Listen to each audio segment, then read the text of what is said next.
The CanDo Hub is a CIC and they're based here in the community centre at St Thomas, and they work with people with Down syndrome. We have asked Ollie to join us and to teach us all some gardening skills, and you know what, the team absolutely love it.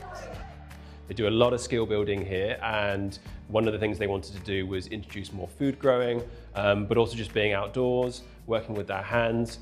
And we're sowing seeds, we're going to be growing food later, we've got some planters coming, we planted some daffodils last year, so the project is growing, should we say. It's quite therapeutic, getting your hands dirty. It's quite relaxing as well. What do you get from gardening? How does it make you feel? I feel happy about it.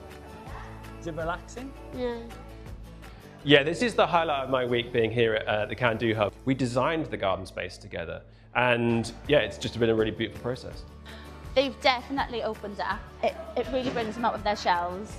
It's a brilliant confidence builder.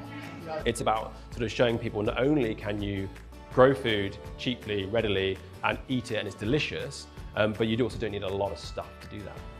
It's exciting for them, and I love hearing their stories of how they're going to go home and tell their parents, their family members, like what they've been learning in CanDo and what they're going to take home with them.